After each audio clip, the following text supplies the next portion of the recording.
myself very much as a defender of human rights. So I'm very interested in you are going to ask and then answer yourself. I'm very interested in your answer. I have no regrets about who I am and being what I am in my country for my people. No regrets at all. I'm not British, I'm not American, I'm not French. Whatever they practice, that's their business. I'm an African, I am Rwandese. You have heard about quotes clearly. All those were said by President Paul Kagame, the President of the Republic of Rwanda. We are aware of his history. Now it's your time to know about him. President Paul Kagame was 6th child in 6 children and was born on 23rd October 1957 in what was called in that time Tange Gitarama, Rwanda, Urundi. It is now in Ruhango district in the southern province of Rwanda. His father was still Gratias Rutagambwa, while his mother was Asteria Bisinda. During Kagame's birth, Rwanda was under Belgium trusteeship mandate since 1916.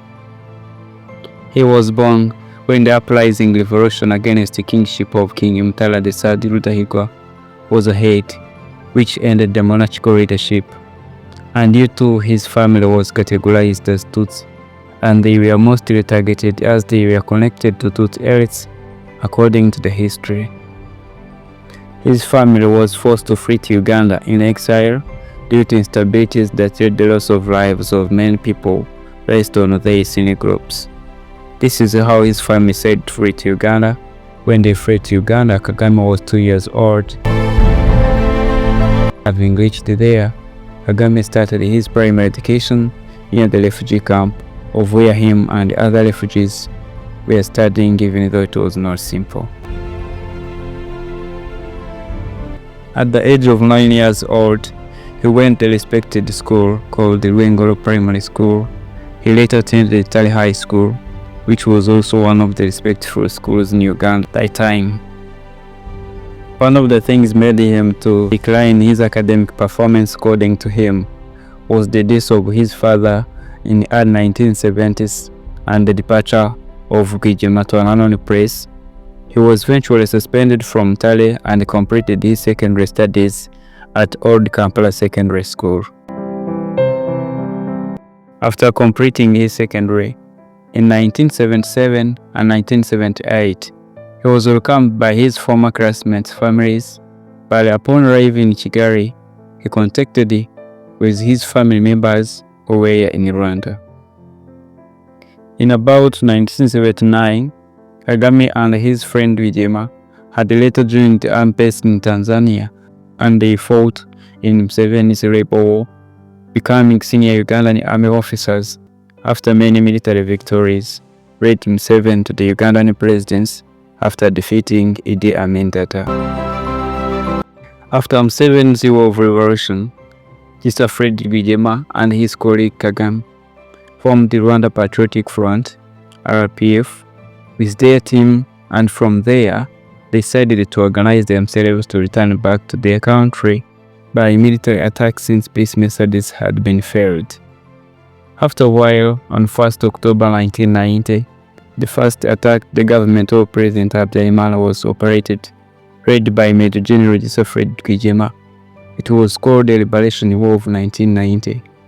But unfortunately, on the second day of the war, Rwigema was shot by the enemy and died.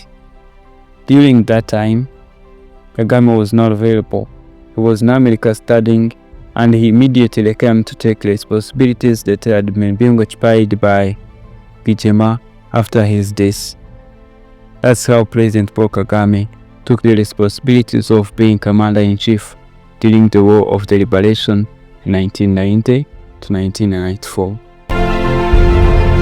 By 3 years of war, RPF had been controlling most significant territories in Rwanda, and ceasefire was being negotiated in Arusha in Tanzania, known as Arusha Accord.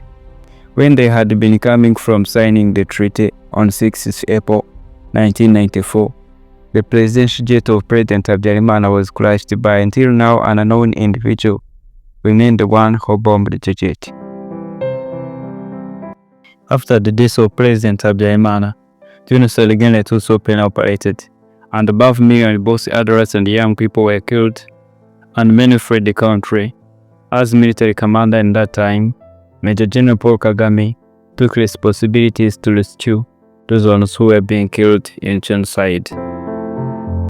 In above 100 days struggling to stop the genocide, it was finally stopped in July 1994, and RPF took power, but President Kagame was not immediately become president, but he became the defense minister, chief of defense staff, and the vice president because president was Pastor Bizimungu. Then, after a while, in 2000, President Bizimungu was resigned and replaced by President Paul Kagame, but the election was not yet held. Then, in 2003, legal election was held and Kagame became elected the president for 7 years term. In 2010 also, there was other election. He was also elected on the second term. In 2017 also was elected in third term, and in 2024 until now in the office. Despite being the legend and famous president in Africa and the world as well, he is married to Janet Nyiramongi and they have 4 children. His first child is Jomo Kagame. The second one is Aunt Kagame and she is a politician and married. Third is Ian Kagame, he is a soldier. And fourth is Brian Kagame, he is also a soldier. The daughter of President Paul Kagame, Aunt Kagame, was married to Bertrand Njingoma, and they have 2 daughters, Amalia Abwisinde Njingoma and Anayande Njingoma. To another side, even though His Excellency Paul Kagame had been victorious and took power, there were very many challenges because the country had destroyed not only properties but also people's mind, and they had no hope for life due to the harsh situation of war and genocide. Some of the challenges the leadership of President Paul Kagame faced are leading the country that had destroyed. In other words, there was no beginning. Very many people had been killed, and those ones who were still alive were living in physical disabilities, while others were traumatized. The economy of the country also had declined at an unbelievable extent. During that time, very many Rwandans were depending on agriculture, but they had no access to what they need to modernize agriculture. There was also no trading activities in the country. People had no way to start, and they have to start afresh. Many people also had fled in exile due to war tension, and they had been displaced in neighboring countries like Uganda, Kenya, Democratic Republic of Congo, Tanzania, and other countries they hoped to survive. Another challenge among others was divisionism among Rwandans due to those ones who took part in killing activities during genocide. There was also political vacuum. Here, there was no clear constitution to rule the country due to judicial and justice system had been destroyed. People had no shelters. There were very many vulnerable people. There was no health sector that would help people for treatment, plus a lack of education system for all Rwandans. Having realized all these above challenges, the leadership of President Paul Kagame decided to rebuild the nation, and they achieved the following reforms, including establishing the government of the national unity, whereby all Rwandans had to live as Rwandans, not depending on regional or ethnicity. The government also safeguarded the national security, where Rwandans can cross all over the country day and night without fear. They also established the system of unequal gacaca and mediation systems to solve the justice problems among Rwandan societies that was characterized by very many conflicts during that time. There was also assistance of the most vulnerable people and those ones who survived the genocide, and they tried to find for them the treatment where it was possible. Education also was established for all, and most of Rwandans now can compete both regional and international level. The economy of Rwanda also had been declined, and now it is improved at clear extent. Now Rwandans can trade both regionally and internationally. The gender equality was promoted also, and now Rwandan women are able to participate in all levels of the country's administration, and they are decision makers in different sectors of the country. If you follow the history of President Paul Kagame and his achievements, you understand how his political career sounded strong. But to another side, there are very many people who criticize his politics and his leadership. So, ladies and gentlemen, allow me to look at the image of President Paul Kagame in front of others and how he responded to them through different media and press, where he was asked about how his leadership violated human rights and other issues related to democracy. Here, we shall look at what the international media reporters asked and how the President Paul Kagame responded to them in different periods of time, both in Africa and out of Africa. President Paul Kagame's leadership was accused to abuse human rights and violating it, and many people who were choosing him depended on different issues. Some of them are the following: prohibiting opposers to compete with him in election and in leadership. For example, here we have a private politician, a woman called Ingabire Victoire, who came to Rwanda from abroad, but she's a Rwandan, to compete politically. But due to not respecting what the current laws of Rwanda respect, she was arrested by Rwanda Investigation Bureau, known as REB. Then she finally sentenced by the court of law after being found guilty. This woman made very many opposers to talk much about the President Paul Kagame's leadership, being harsh the opposers.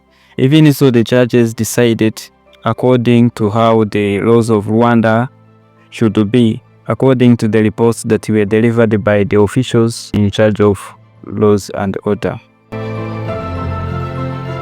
Other politicians who were arrested by Rwanda are Paul Rusesabagina, whom the government of Rwanda chose to attack the country by his militia, FRN.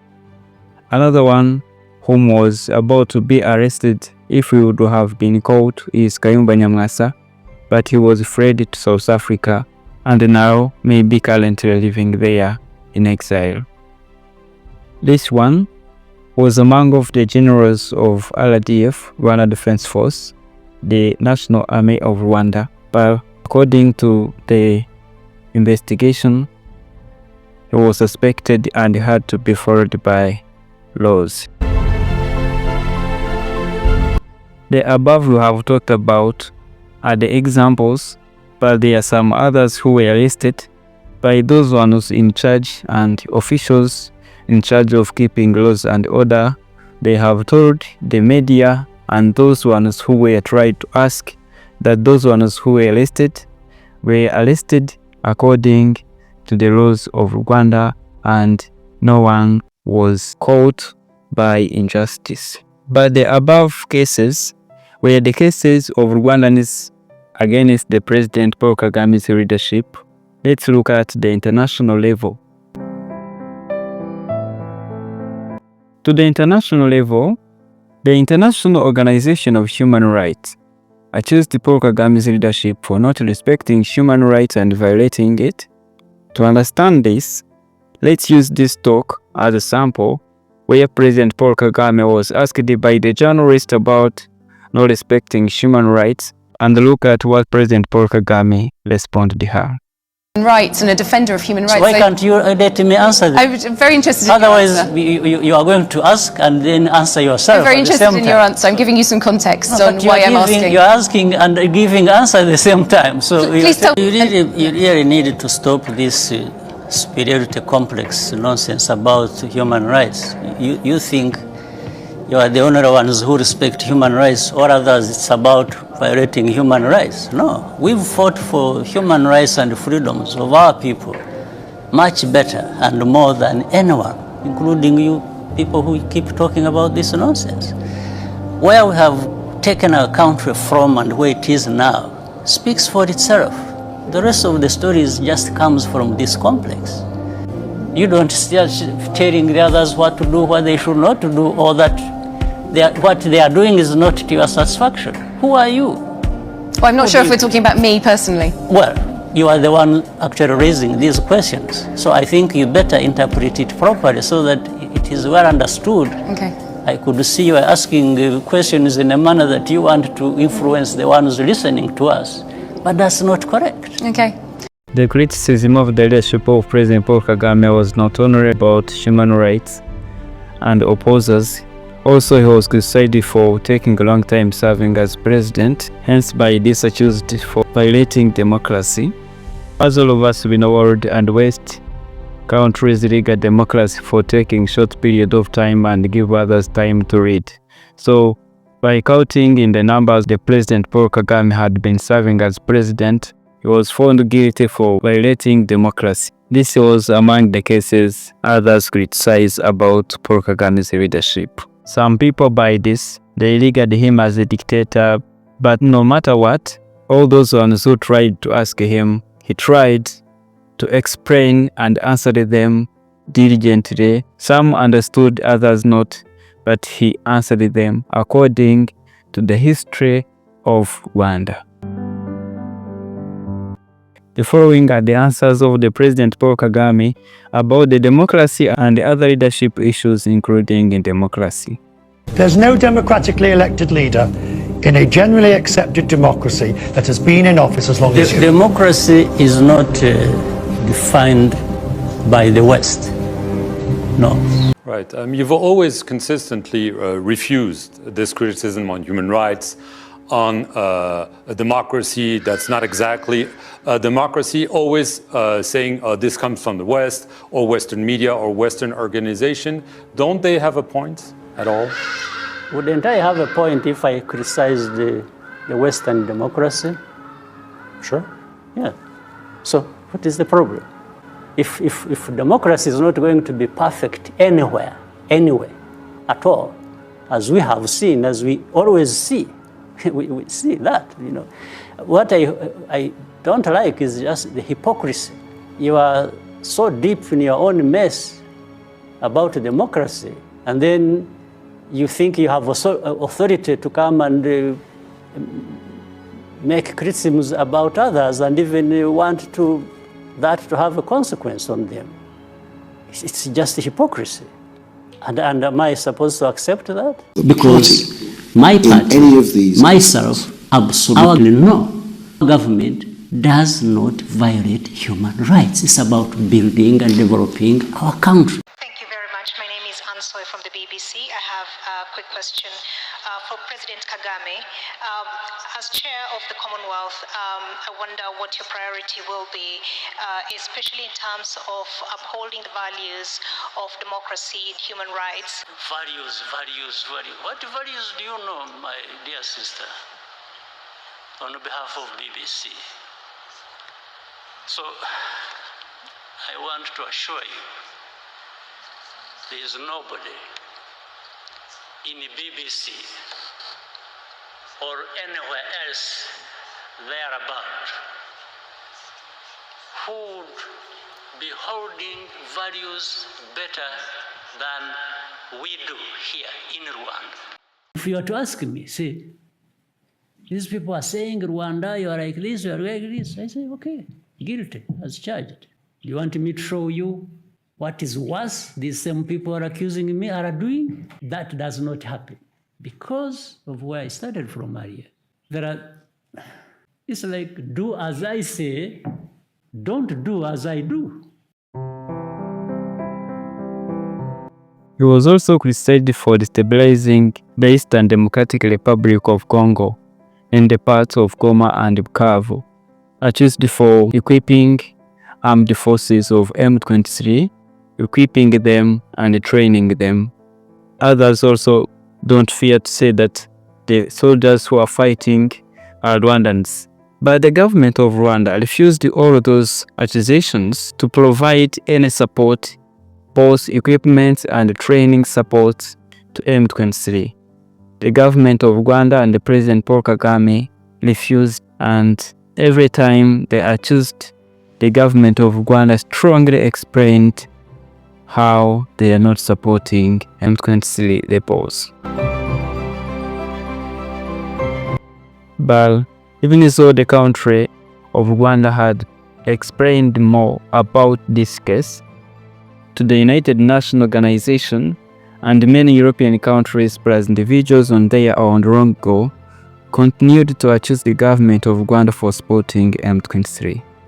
The following are some of the responses President Paul Kagame and the government of Rwanda responded to those ones about the case of M23 to the Democratic Republic of Congo.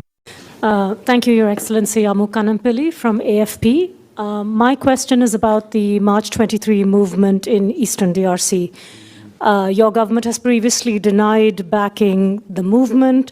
Does that denial still stand a year and a half later? And what is the current relationship between Rwanda's government and the M23? Thank you.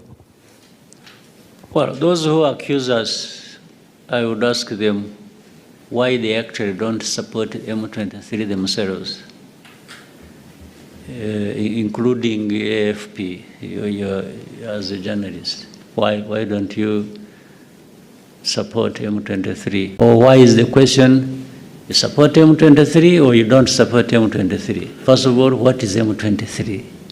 M23 is an organization born in and out of Congo. That's number one. Number two, these are Congolese. And you will hear even Congo admit it. Now, why do they exist? Why are they fighting? Why do they have arms? It's another question. It is also a simple question. They exist because they have been denied their rights as citizens of that country.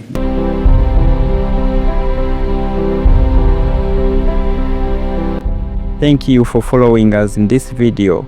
This is the end of part 1 of what we shall talk about President Kagame and his leadership. But as no matter how perfect you are, people will not stop to criticize you if they have interest in criticizing you. But the main is to do what is perfect and important in your responsibilities. Lastly, please don't forget to leave your comment, like, share, and subscribe to be with us in next videos.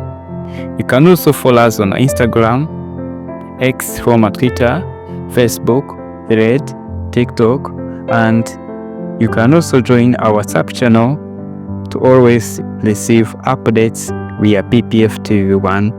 Peace.